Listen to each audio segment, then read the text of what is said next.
시청자 여러분 안녕하십니까.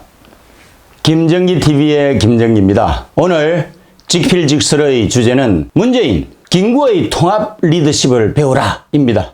요즘 들어서 한국 정치 사회가 좌우 대립이 첨예화되었던 해방정국과 닮은 꼴인 것 같습니다. 당시 해방정국은 미소 군정을 예고하고 있었고 남북한 단독 정부가 기정사실화되던 참으로 혼란한 그런 시기였습니다. 이후 한국은 신생 미개 국가에서 단기에 산업화 민주화를 거치며 전후에 독립한 국가들 중에서 단연 돋보이는 성공 신화를 썼습니다. 어쩌다가 한국이 남북 분단도 억울해 죽겠는데 국내적으로는 남남 갈등으로 비생산적인 시대착오적인 소모전을 치르면서 세계적으로는 외교 부재로 국제사회의 맹화가 되어가고 있는 현실이 참 슬픕니다. 특히 문재인 정권 집권 이후에 분열과 고립이 점점 심화되고 있음을 피부로 느끼게 됩니다. 문재인은 작금의 상황에 깊은 반성과 아울러 상황 타개를 위한 대통령으로서의 책무를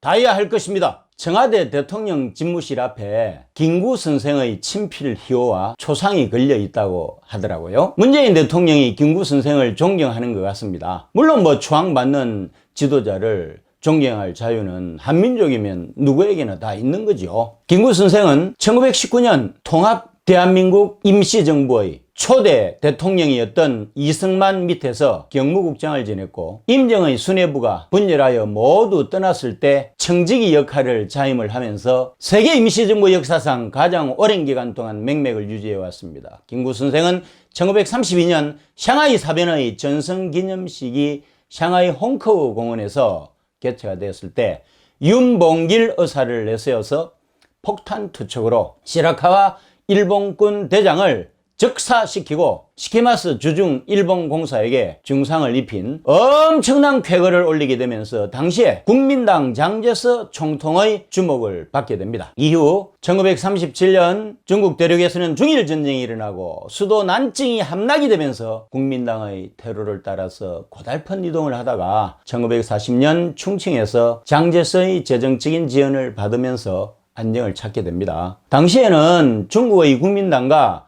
공산당이 합작을 해서 항일전쟁을 치르던 그런 시기였기 때문에 김구 선생이 이끄는 임정도 장제스의 조언에 따라서 좌우가 함께하는 통합 임시정부였습니다. 김구 선생은 임시정부를 독단적으로 운영하지 않고 집단 지도 체제를 구축해서 탈 없이 잘 이끌어왔습니다. 해방 후에 자연인으로서 귀국을 해가지고 단독 정부가 들어서기 직전까지 남북 통일의 꿈을 포기하지 않고 김일성에게 이용을 당하는 줄 알면서도 남북 지도자 연석회의 참석차 평양까지 가는 통일 열정의 순수성을 보여주기도 했습니다. 문재인 대통령이 진정으로 김구 선생을 통합의 리더로 존경을 한다면 남북 통합을 외치기 전에 남한에서의 갈등 구조를 극복하는 노력을 먼저 해야 합니다. 지금처럼 마구잡이식 인민재판은 당장 멈춰야 합니다. 제대로 된 지식인으로서의 훈련과 정상적인 경제활동을 해본 적이 없고 오로지 김일성 주체 사상에만 정통하고 노선 투쟁에만 골몰하는 종북 주사파 운동권에 둘러싸여가지고 선도 아닌 것이 선의 이름으로 악을 처단하는 식의 참으로 유치한 이분법으로 추는 칼춤의 종말이 눈에 선하게 보입니다. 불완전하고 죄 많은 인간이 어떻게 신의 길을 기대할 수 있겠어요? 따라서 선의 이름을 빙자하는 것 자체가 모순 중에 모순인 것입니다. 이제는 원시적인 이원론적 사고에서 벗어나가지고 성숙한 문재인 대통령을 보고 싶습니다. 청와대 집무실 앞의 김구 선생께 하루에 3번씩만 지혜를 구하세요. 미국의 역대 대통령들이 호수 건너에 있는 링컨과 토마스 제퍼슨을 통해서 아니면 그 기념관을 통해서 이 두 지도자를 통해서 지혜를 구했듯이 하라는 거예요. 감사합니다. 영상물 아래에 있는 구독 버튼과 좋아요 버튼을 눌러주세요. 자유파와 대한민국의 재건을 위해서 고군분투하고 있는 저에게 엄청난 힘이 됩니다.